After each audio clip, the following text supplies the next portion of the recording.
The jurors in Donald Trump's hush money trial have heard the name Stormy Daniels countless times.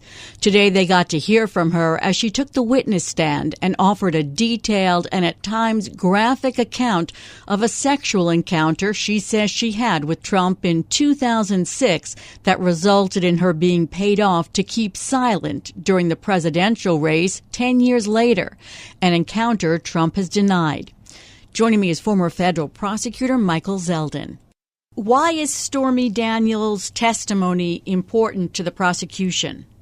Stormy Daniels serves several purposes. One, Donald Trump has repeatedly said, this never happened. And so to the extent that she can say this happened, then were Trump to testify, the jury has a basis to evaluate her testimony versus his testimony.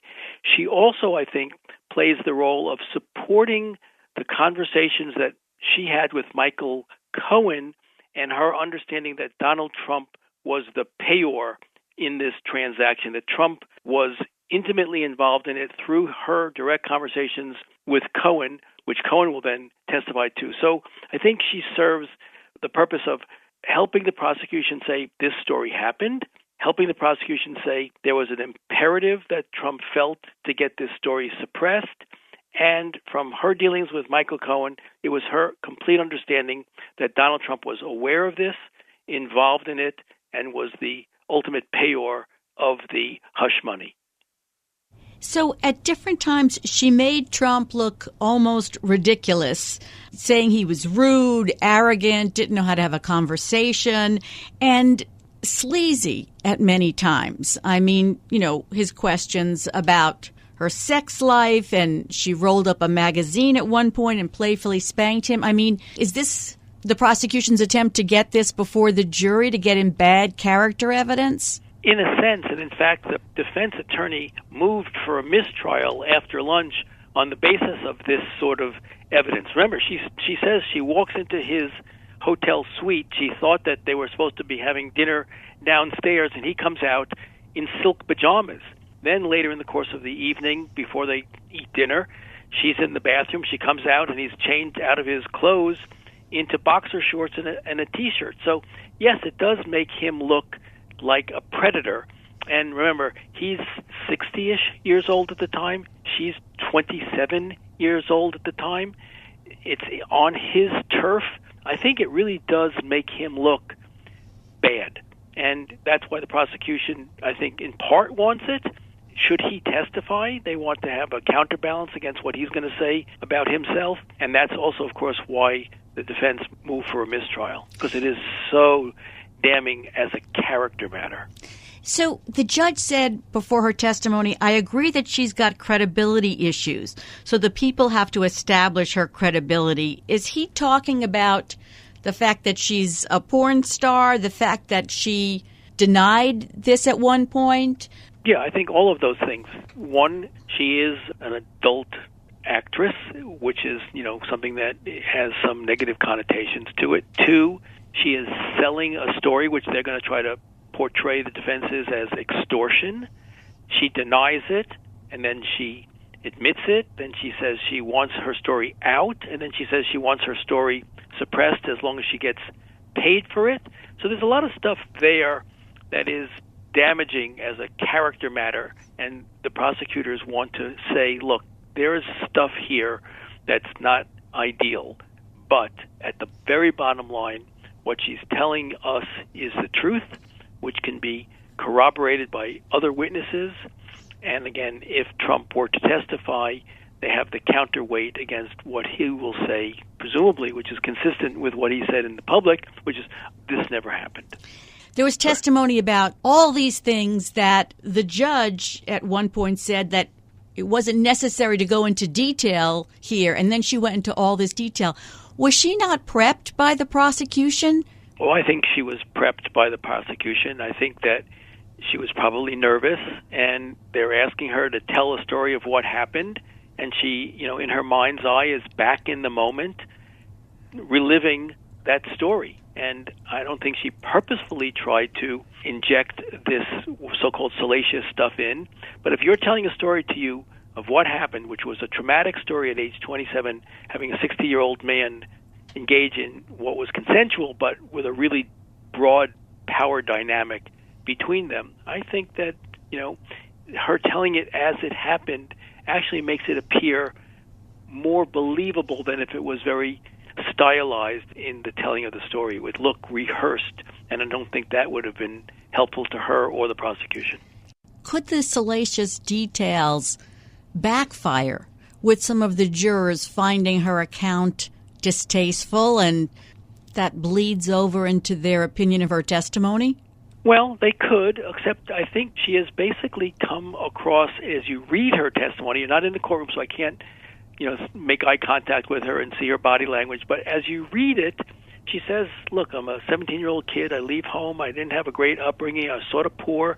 I got involved in modeling, and that led to adult filmmaking, and here I am. This is who I am. I'm not apologizing for it. You might not like my profession, but this is who I am. That doesn't make me dishonest. That makes me just who I am. And if you're going to judge me for that, well, I can't help that. For about a year afterwards, he called her like once a week, and his pet name for her was Honey Bunch. How do you think the jury will see that? Their encounter, which started out as a consensual adult relationship, a one-night stand, although I say the power differential between them is profound, but she said immediately afterwards she was completely embarrassed enough to not tell but her closest friends, to not tell her boyfriend. She was embarrassed. He, on the other hand, thought, well, this was good. Let's keep it up. Honey Bunch, let's get together when you're next in town. So I think he was seeing this as an ongoing opportunity, irrespective of the fact that he's married to Melania, and he didn't seem, according to her testimony, to be plussed at all by the fact that he was cheating on his wife. So I don't know that it's inconsistent with who many people believe Donald Trump is, as portrayed perhaps best on the Access Hollywood tape. How will the prosecution deal with the fact that she was paid off for this story?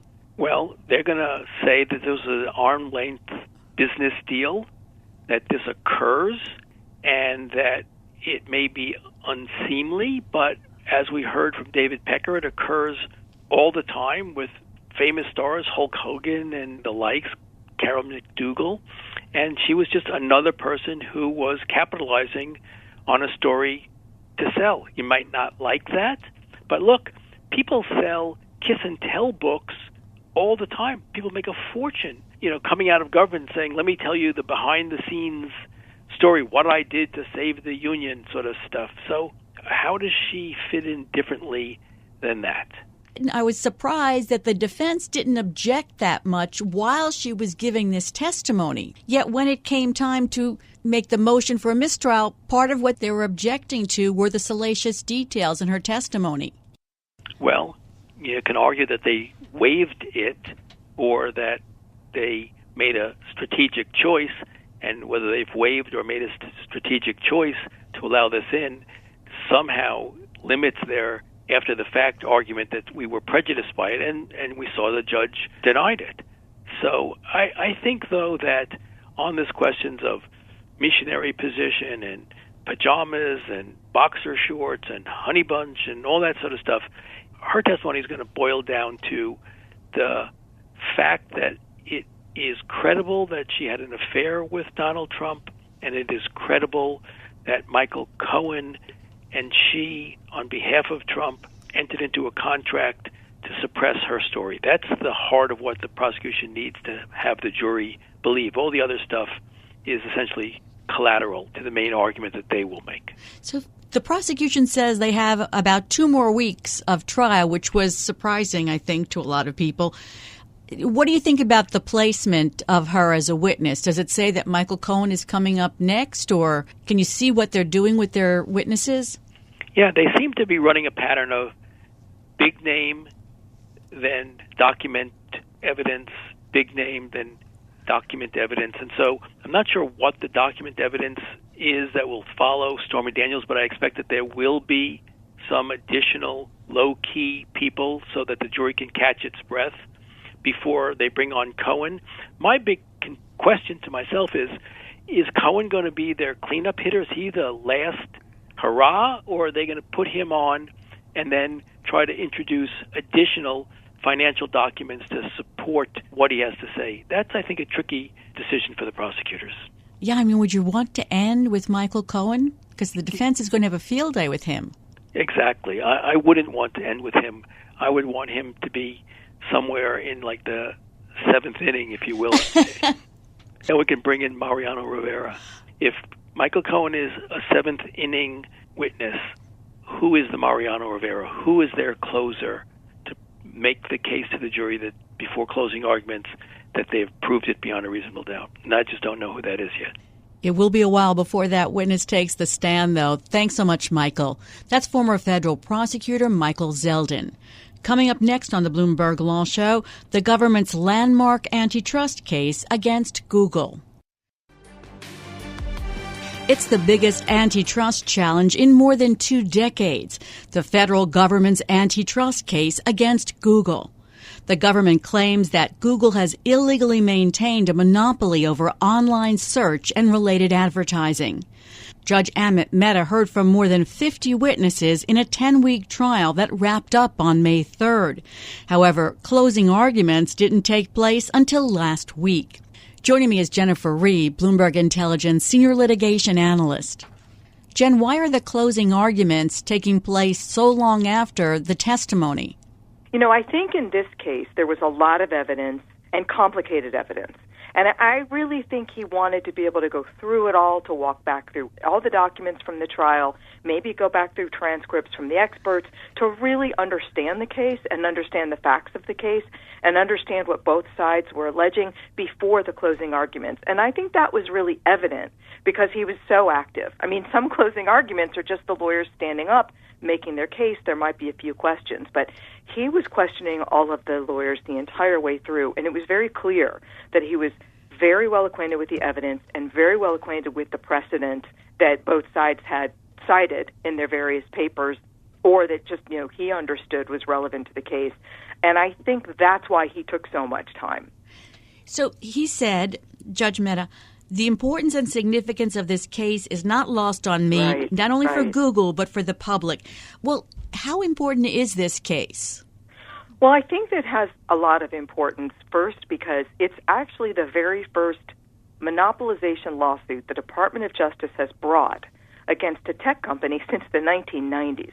I mean, that's a long time. Now, I limit that to the Department of Justice because the Federal Trade Commission did sue Qualcomm for monopolization back in 2017. So we had that suit. But there was just this long period of time where we had very few government enforcement monopolization suits, period, and nothing against the tech companies.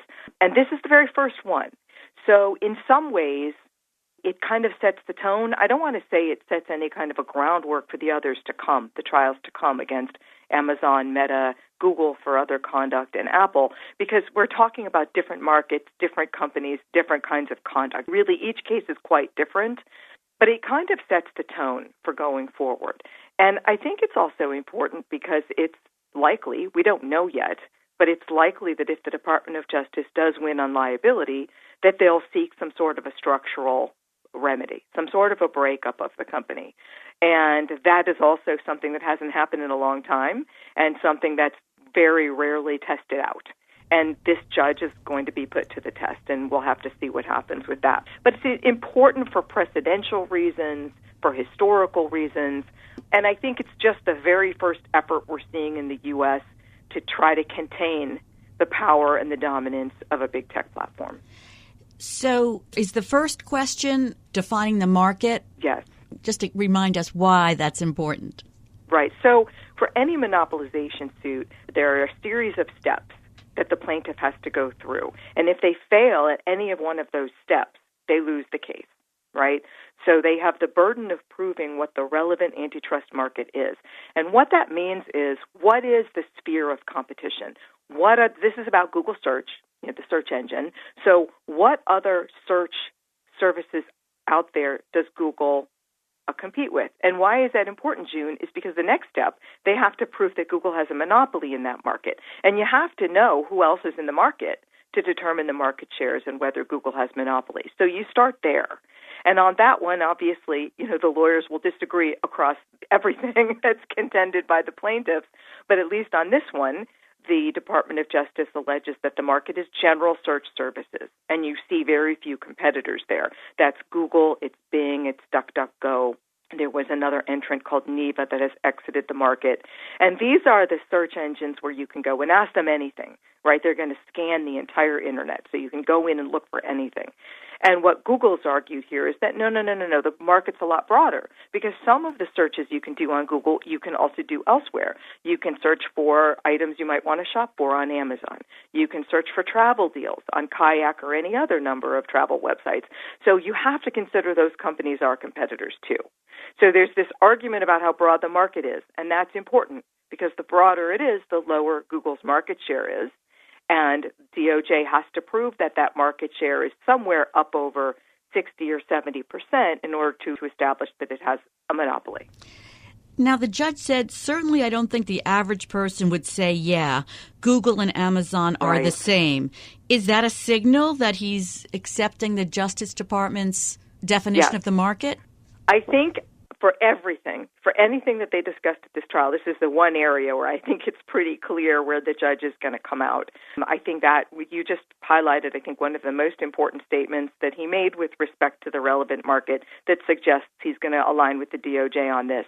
He also ruled in a merger trial when U.S. Foods and Cisco tried to merge that had some similar concepts that were being discussed with respect to the relevant market, whether some of the niche players that could substitute were part of what the companies did, whether they were in the market. And in that case, he decided they were not.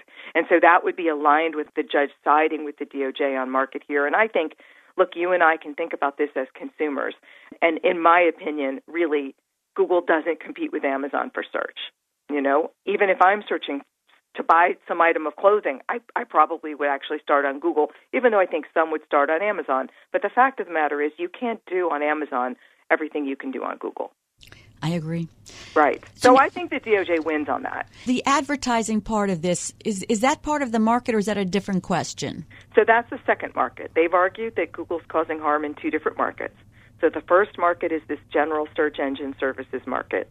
And that was the first day they talked about that. And the second market is search advertising. Now, search advertising is different from other advertising on the Internet. These are the ads that come up when I do a search on Google, right? So that's a specific kind of advertising because the advertiser has an indication of what that user's interested in. I'm doing a search, and let's say I'm searching for pickleball clothes, and I don't even know why I said that, not. June, because I don't play pickleball, so I don't even know why I said that. But all my friends do. So, but anyway, then the advertiser understands the user has this interest in pickleball, right? So they can send this targeted ad because there's this search, that kind of search. And there was some evidence that advertisers view these general search ads as different from putting ads elsewhere. Let's say I open CNN.com to read some news. There would be different ads there. They view that as a different kind of a target, right, and not substitutable. So what the DOJ is arguing is that general search ads are also, that is a relevant market. So explain this comment to me. The judge said, unlike wrapping a sandwich in newspaper instead of cellophane, if you move your ad money from Google to Amazon, you're not wrapping your ad in newspaper. Right. So in other words, when the Department of Justice is trying to argue that, no, advertisers can't substitute. They don't get the return on investment. They can't substitute to some other website. He's saying, oh, no. Amazon is a great website. Yelp is a great website. Facebook, huge dominant social networking company. That's hugely valuable to the advertisers to advertise there. So what he's saying is that it's not chump change as compared to advertising on a Google search page, that it's very good and it's almost equivalent. So it's less clear for that market, June, whether or not the judge is going to accept the DOJ's market definition. In 2017, Google ran an experiment over several weeks and found it could increase prices 5 to 15% while still growing revenue. And he said that's something that only a monopolist could do, right? Right, because in the precedent, the definition of a monopolist is a company that has the power to basically control price or reduce output without losing any profitability. So this is evidence that Google can just sort of price any way they want to for these search ads and not lose profit by doing it, not have advertisers flee and go place their ads somewhere else. And that suggests that they do have monopoly power and that is a relevant market, because it suggests that the advertisers say, well, I'm just going to accept that price increase because I have to advertise here. There isn't some other substitute where I'm going to get, the return for my investment that I will here. So what were some of the other questions that went to whether Google is a monopolist? So two different markets, so we're sort of talking about two different things, but if we start with the search engine market, basically they just said, hey, if this is the market, they had evidence that Google shares anywhere, over 80%. And I think to us that's not a big surprise, right? Because your other options in the U.S. are Bing and DuckDuckGo, and I think I use Google all the time. Most of the people I know use Google all the time, so that's not a surprise. So I think they get there. On the search advertising, if he accepts that market and doesn't broaden the market out to advertising elsewhere digitally and not just through the results page for search, then I think the evidence that the DOJ presented that they have monopoly power there was about this ability to kind of willy-nilly raise the price anytime they wanted and at any percentage that they wanted without losing business, or at least without losing the profitability. So these are their ways of showing that in these relevant markets, Google has monopoly power. Those are the first two steps. That's not the end of the inquiry, but those are the first two steps the DOJ has to get through to get to the next step. And the next step is? Have they engaged in anti-competitive conduct? Aha. Because, June, it's not illegal to have a monopoly. It's not illegal to have a monopoly position. So just proving that Google has a monopoly position in these two markets is not enough. There has to be exclusionary anti-competitive conduct intended to hold on to that monopoly. So it really means conduct that has no other reason. There's no justification for the conduct but to hold back my rivals and hold on to my position. That's really what that is. And so at the end of the day, if the DOJ can get through those two steps, and I think it can, it's going to be all about conduct. And that's the most difficult question the judge is going to have to answer, and very clearly the one he's struggling with the most based on his questions and the closing arguments. And I'm not surprised by that, because there's a very fine line in any monopolization suit between conduct that is anti-competitive and conduct that's very highly competitive. And courts across the country, are very mixed on this. The one set of facts for one judge might be viewed as anti-competitive conduct, while the same set of facts by another might be viewed as not crossing that line. And so it's a very difficult determination to make. And here it's about the agreements or payments that Google makes, agreements plus payments to Apple and to OEMs, I think into telecoms too, to place Google search as the default behind Safari, let's say, or to place the Google search app on the phone as a condition that Samsung's making the Android phone as a condition to getting the other Google apps that really must be on the phone, like YouTube and Play Store and things like that. Coming up next on the Bloomberg Law Show, I'll continue this conversation with Bloomberg Intelligence senior litigation analyst Jennifer Rhee. We'll talk about which way the judge may be leaning and what the remedies might be if he finds against Google. I'm June Grasso, and this is Bloomberg. In its biggest antitrust challenge yet, Google is being sued by the Justice Department and state attorneys general. It's a case that could result in the breakup of the 25-year-old company. I've been talking to Bloomberg Intelligence senior litigation analyst Jennifer Rhee. So, Jen, what's Google's answer to the question of whether they engaged in anti-competitive conduct? Well, Google's answer, and it's a good one, honestly, is that, this isn't true foreclosure. Just because we're set, let's say Safari, let's use Apple as the example. Just because we're set as the default behind Safari, any user can go in and change that at any time. We have done nothing. We have put no conditions on Apple to get their payment, to do anything through technological means to prevent a user from changing that default. They can change it to DuckDuckGo. They can change it to Bing. And in fact, you see people who have Microsoft devices where Bing is set as the default actually going in and changing that default to Google. This is interchangeable. We're not blocking anybody. If we had said to Apple, you won't get your payment unless you block users from changing that default, that might have been different. that's a little bit more like the old Microsoft case, where Microsoft was blocking out Netscape and Java. It really made it technologically impossible for somebody to use Netscape or Java on an Intel-based Windows operating system computer. So that's where things diverge a little bit from Microsoft, and it starts to get tricky. And really what the DOJ has to prove is that these other search engines have been foreclosed from the market, therefore harming them and therefore harming consumers, because consumers have lack of choice, a lack of innovation, a lack of quality, maybe, a lack of ability to have better privacy through searches, things like that. Judge Mehta said he didn't see how an upstart could entice Apple away from that lucrative partnership. I can't conceive of a world in which some other competitor, particularly a new competitor, could do that if Microsoft couldn't do it. Right. So Microsoft tried hard to get that default position, to negotiate with Apple to take that default position and pay Apple. I mean, Apple's getting paid about $20 billion a year, we understand, from Google for this default positioning. And Microsoft tried, and they failed. And Apple would say, well, it's because we want our users to have the best experience when they open up that new iPhone and they go into search in Safari. We want them to have the best search results, and we think Google search is the best. And that's why we've gone that route. I'm sure it doesn't hurt that Google's paying Apple $20 billion a year for that. This is the issue, and the judge is basically pointing out, he's asking, querying in his own head, is this foreclosing or not, right? Because it isn't technologically foreclosing. People can go in and make the change, but does it actually operate that way? Is it de facto exclusive? Does it operate in an exclusionary way? And he's saying that, one, if these defaults do operate that way, and gee, you're paying $20 billion for it, so it must get you something, right? Valuable to you for some reason.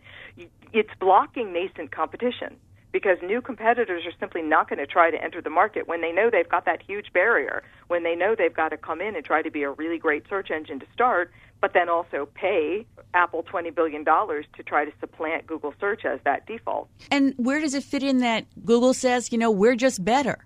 And wasn't there something about a big search on Bing is for Google, something like that? Yes, there was. That the most often searched item on Bing is Google, Google search. So, I mean, I've used both. You've used both. A lot of people have, and they tend to go back to Google. Right. So the argument is Google would say, obviously, we've put in massive, massive amounts of R&D. We hire the best people. We put a lot of money into it. We are constantly innovating. We have great engineers. We've done the best we can to make this a great product, and we've succeeded. And there's nothing wrong with that. It's perfectly legal. It's pro-competitive. What the Department of Justice has argued, and there was quite a bit of evidence presented on this, is that the issue is, though, that the default agreements that Google has prevented the others from getting better because search learns. It's the old artificial intelligence, not the newer generative AI, but each search teaches the search engine, and each search makes the search engine better. And so a search engine needs scale. They need a high volume of searches in order to improve. And by having those default positions, they kept Bing and DuckDuckGo and any other smaller competitors that might have tried to enter the market from getting the scale they needed to actually improve and be as good as Google search page over Bing search page, or at least making it easier for them to advertise that way. So in the summary, the attorney for the DOJ said that the last tech monopoly decision, Microsoft, fits like a glove. Google's lead litigator disagreed, of course. Right. He said manufacturers were coerced into deals and customers were spoon-fed an inferior product they didn't want. Google has won with a superior product. Right. I mean, how much does Microsoft, that case, hang over this? Oh, I think it hangs over it enormously. I mean, first, the judge made clear that it hangs over it enormously. He made it clear that he has read that case more than any case he's ever read, and that he sees that as the precedent that he will follow and needs to follow. I mean, there isn't very much out there for him, so this is an important case for him. There are similarities. There are absolutely similarities. There were many, many different types of conduct that Microsoft was accused of in that case to try to maintain its monopoly in operating systems, its Windows operating system. At the time, Apple wasn't very big in computers. And amongst the many different things it was doing was agreements that operated in an exclusionary manner because they were paying Internet service providers a lot of money to use Internet Explorer as the browser. This was about browsers, not about search engines. To use Internet Explorer and to install Internet Explorer and to block out Netscape. Netscape and Java were a threat to Microsoft's operating system monopoly. So in order to protect its operating system's monopoly, it was trying to push out these other two entities, which are considered middleware. So the judge said those payments to these companies to install Internet Explorer as the default, sounds similar, were illegal. That was deemed to be illegal, and Microsoft's pro-competitive justifications were deemed to be a sham or pretextual, or at least didn't outweigh the harm from the agreements, and they were ordered, at least originally, because they ended up settling, but they were ordered to drop those payments. They could not offer anything of value to these Internet service providers and other companies like AOL to install Internet Explorer as the default. So that is a similarity. And so both sides are right. But again, there is a difference in that at the time, Netscape was actually considered a better product. Internet Explorer was the inferior, or at least many thought, was the inferior browser. And so it was Microsoft kind of forcing this inferior product on the makers of these computers or the entities that provided people access to the Internet on the computers to block out a better product. And really forcing them, because at the time it had this monopoly for operating systems, and if you wanted the Windows operating system and you wanted to install that in the computer you're building as an OEM, you had to abide by Microsoft's rules. I know it's difficult, but do you have a feeling? I always ask you this. Yes, it's hard. Because he asked hard questions of both sides. He really did. He played the devil's advocate across the board. Outside of what we've talked about, that it seemed pretty clear he's going to align with the Department of Justice on their market definition, that very first step, at least on general search. Not as clear on advertising, but I tend to think for both. He's probably going to align with the DOJ. It was really hard to say. So what I did is I went back to the way I felt at the end of trial. You know, after observing the trial and listening to the evidence, I attended some, I read transcripts for some. My gut there was that the DOJ had the edge, that it's close, because it's a hard call to make on whether this conduct is anti-competitive or not, but that I lean toward the DOJ. And I'm sticking with that because the closing arguments didn't really change that viewpoint after I'd seen all the evidence. And I think, June, it's because there was a lot of fairly credible and strong evidence that defaults are very important, that they're sticky, that most people don't really know they can change them or don't know how to change them or wouldn't bother to change them. And then there was never a very good answer by Google as to why, if you're just better, and that's why you have this strong market share, why you need to pay that $20 billion for that default position. More than $20 billion, because they're paying others beyond Apple. So the 22, 25, whatever it is they're paying a year, why are you paying that for this default position if you can be dominant simply because you're just desired? Consumers want to use you and not the others. You don't need to pay that kind of money. And I don't really feel like they ever had a very good answer to that question. And that speaks volumes. And an agreement doesn't have to be overtly exclusive to be illegal. There is de facto exclusivity that we've seen in the law, that we've seen in precedent, where if it operates in an exclusive manner, right, even if it's not overtly exclusive, as these are not, that can also be illegal. And I think that's basically what that evidence showed with respect to how sticky these are and the fact that Google's paying so much for those positions. They are important for some reason. So, Jen, if the judge decides in the Justice Department's favor, the government's favor, then there'll be another sort of mini-trial? Yeah, another hearing, probably a few days, I'm assuming, down the road with experts to discuss what the remedy should be. And I think some briefing before that, they'll probably ask the DOJ, well, here's what we decided. What remedy do you think is appropriate? And the DOJ will then advocate. We don't know yet. The DOJ's been very vague. There's really been no talk about what the remedy should be. The DOJ has said very little. So we'll get better clarity at that point from the briefing on what the DOJ is looking for, and then Google will probably oppose that, probably lay out something they think would work and would be better, and then the judge will have a hearing and have to decide on that. That'll be yet another very difficult decision to make. What would some possible remedies be? I mean, to get rid of the deal with Apple?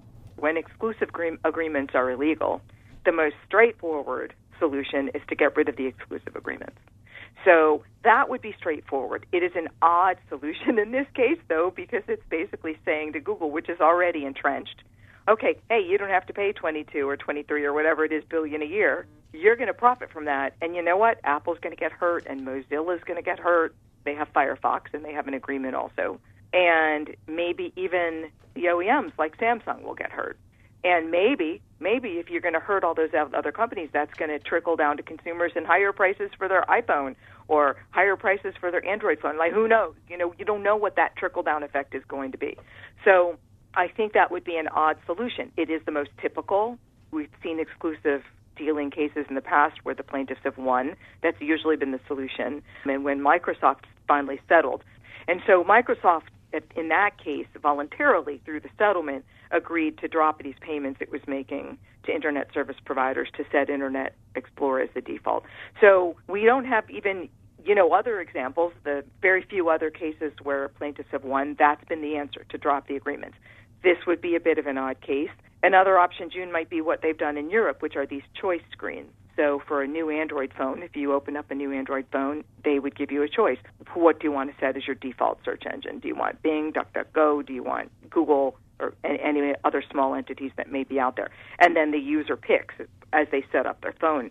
That's another option that the judge could impose here. We haven't seen it do very much in Europe in terms of cutting into Google's share, but again, that could align with what Google is saying, that we're just better and consumers prefer us.